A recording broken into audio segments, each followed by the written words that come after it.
Have you ever pulled up a perfectly good pepper plant at the end of the season thinking it's done? I know I have, and man, it hurts every time. The leaves start yellowing, the air bits that chill, and you figure it's time to compost it and wait for next year. But what if I told you that's one of the biggest, most wallet-draining mistakes we gardeners make? Seriously, you're basically tossing cash into the trash. Picture this, my own bell pepper plant right here, it's pushing 4 years old now. Older than my neighbor's puppy, and it's still cranking out those juicy fruits like it's no big deal. You see, in their wild South American roots, bell peppers aren't these wimpy annuals we treat them like. Nope, they're tough perennials that can thrive and keep producing for 5, heck, even 7 years if you play your cards right. But nurseries, they shove them in the annual section because, let's face it, they want to sell you fresh starts every spring. It's all about the Benjamins. Peppers are tropical babies. They crave that warmth. Drop below 50 degrees and they stress out. Hit 32 degrees and they're toast from frost. But keep them cozy just above freezing and they don't die, they just hit snooze mode, going dormant until spring rolls around. While your buddies are fussing with puny seedlings that take months to fruit, your veteran pepper plant wakes up with a monster root system and blasts off. We're talking flowers 2 months sooner and harvests that double what you'd get otherwise. I used to do it the old school way, planting in the ground, then digging them up for winter. My back screamed, the house turned into a dirt bomb, and half the time the plants croaked from shock. No more of that nonsense. Today, I'm spilling the beans on 7 secrets to transform your everyday pepper into an infinite pepper factory using the forever container method. 0 digging, 0 aches, and bonus, those pesky deer and mice, they won't lay a paw on your bounty. Grab your favorite drink, maybe some herbal tea from your garden, and let's roll. But first, hit that subscribe button if you're into smart, no-fuss gardening hacks, and drop a like if you're excited to never buy pepper seedlings again. All right, let's get into it. Okay, before we hit secret number 1, do me a favor and subscribe, like, and share this video so we can reach more garden lovers like us. Now let's chat about why we've all been duped for so long. Garden centers aren't evil, but they're in business. Peppers as perennials, that means fewer sales for them. But once you know the truth, you're empowered. Think about it. Tropical vibes mean they hate the cold, but with a little TLC, they overwinter like champs. I've got viewers messaging me all the time, like Sarah from Texas, who said she saved hundreds by keeping her plants going. You can too. Now on to the goods. Secret number 1, ditch the ground planting altogether. I know it feels weird at first, like aren't plants supposed to be on the earth? But if you want your bell peppers living out 5-year life, they need a consistent spot without the trauma of uprooting every winter. Digging severs those delicate feeder roots, stressing the plant big time. Enter the forever container method. Plant them in pots from the get-go. But hold up, not some dinky little pot. Bell peppers build massive root balls over the years, so skimping on space is like cramming into a tiny apartment. Go for at least a 5-gallon container. If you've got room, 7 to 10 gallons is gold. I've tried everything from recycled buckets to fancy fabric pots, and let me tell you, depth matters. Aim for 12 inches deep minimum for happy roots. Pro tip for us folks with creaky knees or sore backs, slap that pot on a plant dolly with wheels. It's a game changer. In summer, wheel it to the sunniest corner of your yard. A storm is coming? Roll it under cover. Winter hits? Glide it indoors without lifting a finger. No root shock, no mess. The plant thinks it's on vacation. Let me share a quick story. Last year, I had a viewer, Mike from Ohio, try this after washing one of my shorts. He emailed saying his back thanked me and his peppers produced through a brutal winter. If you're just starting, pick a self-watering pot if you can. They keep moisture even, reducing stress. A common mistake? Using too small a container. Roots get bound, growth stalls, and your infinite dream fizzles. Don't do it. All right, questions in the comments. What's your go-to pot size? Let me know below. Moving to secret number 2, the foundation, your soil mix. Containers are awesome, but slap in regular garden soil and you're asking for trouble. It compacts like cement, suffocating roots and inviting rot. Your perennial pepper needs a mix that drains like a dream while holding nutrients. Here's my tried and true recipe, folks. Start with 50% high-quality potting mix, something light and fluffy like those with coco coir or peat. Add 30% compost or worm castings for that slow-release nutrition. It's like a pantry for your plant over the years. And the kicker? 20% perlite, those white popcorn-like bits. Why perlite? It creates air pockets, preventing waterlogged roots. Bell peppers despise wet feet. Soggy soil means dropped flowers and zero fruit. Mix it up in a wheelbarrow, moisten it slightly, and fill your pot. I've experimented. Skip the perlite and root rot hits hard. Bonus tip here. Layer some rocks or gravel at the bottom for extra drainage, especially in humid spots.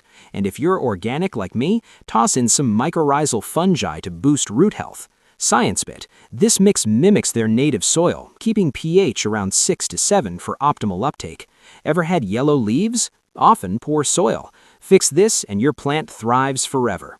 What soil hacks do you swear by? Share in the comments to help the community. Secret number 3. This one's gonna feel like tough love, but I promise it's the single move that turns a flimsy little stick into a total beast of a pepper plant.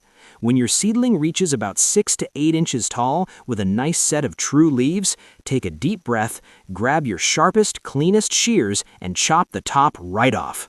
Yeah, I said it. Behead your baby. I know, you babied that thing from a tiny seed, watered it, talked to it, maybe even gave it a name, and now I'm telling you to snip its head? It feels wrong. I hesitated the first time too. My hands were shaking. But here's the magic. Peppers naturally want to grow tall and skinny, racing upward like they're trying to touch the sky. The problem is, once those heavy fruits start hanging, that lanky stem can't handle the weight. Branches snap, the whole thing flops, and your harvest suffers. Topping changes everything. By cutting off the main growing tip, you force all that energy to rush sideways. Usually within days, you'll see 2 new strong shoots popping out right below the cut, forming a perfect sturdy Y shape. That bushy skeleton is built to last. Stronger branches, better airflow, way more fruiting sites, and it can carry dozens of peppers year after year without collapsing. Do it clean. Use sterilized pruners, make a straight cut just above a node, and don't leave any ragged stubs. If your plant is already starting to branch, go ahead and pinch the tips of those new shoots too. It encourages even more bushiness and turns it into a mini pepper tree. I still remember my first topped plant. I stood there staring at the headless stem thinking, well, that's it, I killed it. 3 weeks later, explosion! Thick, stocky, loaded with buds. It was a game changer. The biggest mistake people make? Skipping this step and ending up with tall, weak, leggy plants that break at the first big fruit set. So yeah, trust the process. Snip it, watch it thrive, and thank me later. Have you ever tried topping your peppers? Drop your before and after in the comments. I want to see those transformations. Secret number 4. Okay, let's talk about harvest strategy, because this is where so many good intentions go wrong and your infinite pepper dream starts to stall. We all get that rush seeing those peppers turn that perfect shiny red. It's like nature's candy, right? But here's the harsh truth. When a pepper fully ripens to red, the plant gets the memo. Seeds are mature, mission accomplished. Boom, hormones shift, flower production slows way down or even stops. That beautiful color you waited for? It's actually the plant saying, I'm done here. So, how do you keep the factory running nonstop? You trick it with what I call the green signal.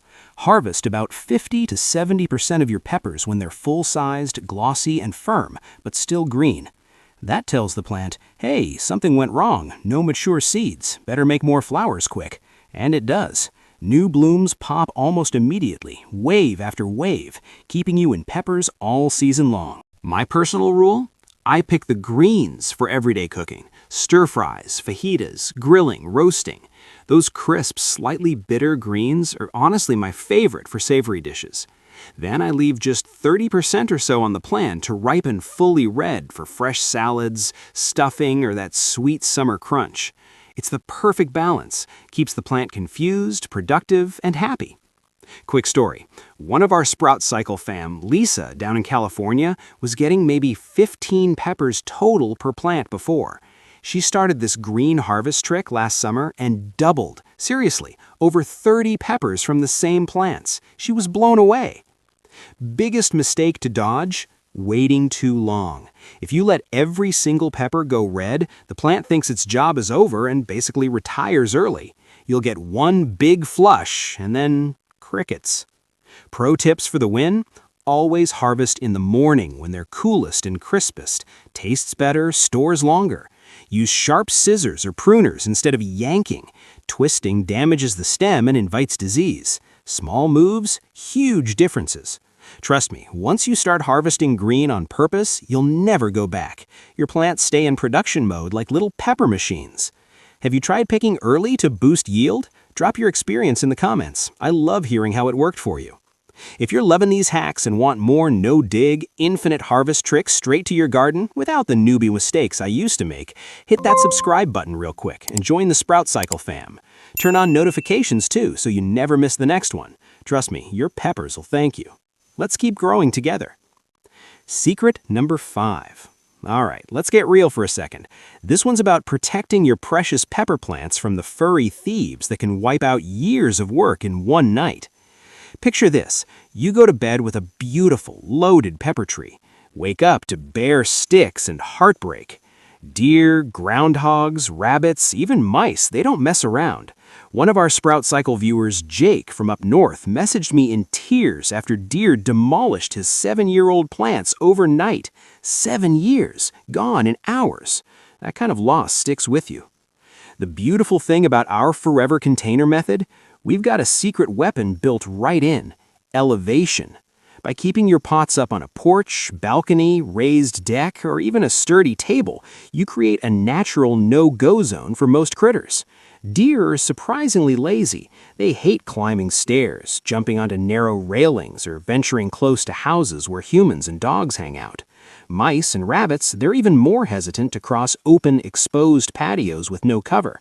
No tall grass, no hiding spots, just your peppers chilling safely above. It's free, it's 100% effective for most suburban and urban setups, and honestly, the best part is convenience. Your harvest is literally steps from the kitchen door. No more trekking through the yard in the dark with a flashlight. Quick extra layer of protection: plant some marigolds right in the same pot or nearby.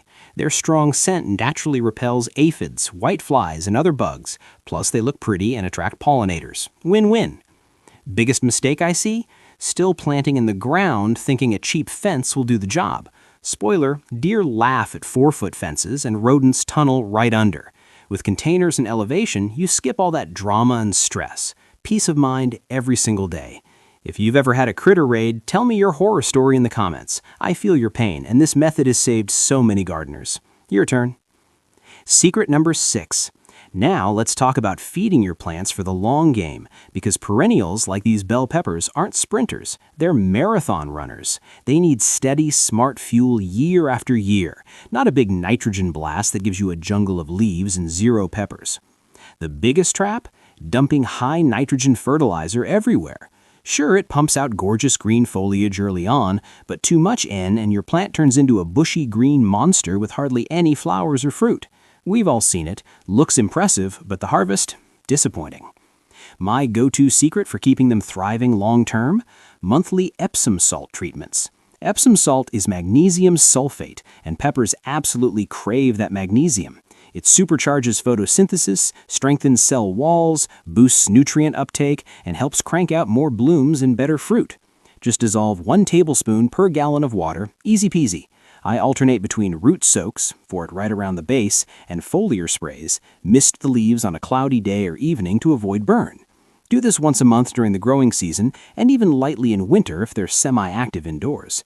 Your plants will thank you with deeper green leaves and stronger production. Pair it with a slow-release organic fertilizer that's low in nitrogen but high in phosphorus and potassium, like a 5-10-10 or similar bloom booster formula. Phosphorus drives those flowers and fruit set, potassium builds tough plants that resist stress and disease, and low N keeps the focus on peppers, not just leaves. Bonus move that I love: toss in a handful of bone meal when you repot or top dress in spring. It's packed with phosphorus and calcium, great for strong roots, preventing blossom end issues, and fueling those heavy fruit loads without burning the plant. Work it lightly into the topsoil, water it in, and it releases slowly over. The key? Consistency over excess. Feed lightly and regularly, watch your plants, and adjust. Your infinite pepper machine will stay humming strong for years. Too much of anything throws the balance off, so less is often more here. Have you nailed your pepper feeding routine yet? Share what works for you in the comments. Let's swap tips. Secret number 7. Here we are, the big one, the make-or-break moment that separates the gardeners who get infinite peppers from those who give up. Winter prep.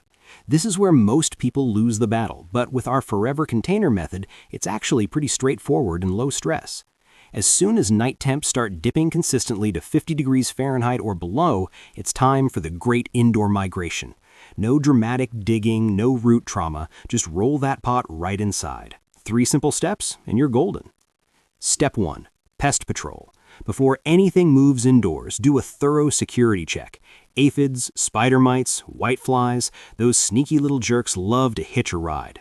I like to give the whole plant a good shower with a hose outside first, gentle spray, not a pressure washer, then hit it with a diluted neem oil spray a couple days before the move. Flip the leaves, check the stems, get every nook. Trust me, you do not want to import bugs into your cozy house. One bad aphid infestation can spread fast. Step 2. Gentle prune. Since your plant isn't shocked from transplanting, you don't need to hack it back to a stick like ground growers do. Just tidy up. Snip off any dead, yellow, or damaged branches, harvest every last fruit, even the small ones, and leave that strong, bushy frame intact. You're keeping the plant's skeleton so it can wake up ready to go in spring. Less cutting means less stress. Step 3. Find the perfect winter spot. A bright south-facing window is ideal. Give it as much natural light as possible. If your place is dim, hello cloudy winters, pop in a simple full-spectrum grow light. Something like a cheap LED shop light or clip-on bulb works wonders. Hang it 12 to 18 inches above the plant, run it 12 to 14 hours a day. Water super sparingly now, every 3 to 4 weeks, only when the top few inches of soil are bone dry. Overwatering dormant plants is the #1 killer. Soggy roots rot fast. A little leaf drop after the move? Totally normal. It's just the plant adjusting to lower light and drier indoor air. Don't panic, don't overwater, just let it nap. Keep the room above freezing, 50 to 65 degrees Fahrenheit is perfect, and by late January or February, you'll start seeing those tiny green buds poking out. That's your victory moment, proof your pepper survived and is gearing up for another epic season. Quick bonus, top dress the soil with a thin layer of mulch or fresh compost before winter. It helps retain moisture, suppresses any minor weeds, and slowly feeds the roots while the plant chills. That's it. Simple, effective, and it keeps your perennial going strong. No more starting over every spring. If you've overwintered peppers indoors, tell me how it went for you in the comments. I read every one. There you have it. 7 secrets for infinite bell peppers, no digging. Imagine spring with mature plants ready to rock. If this fired you up, like, subscribe, and comment on your top tip.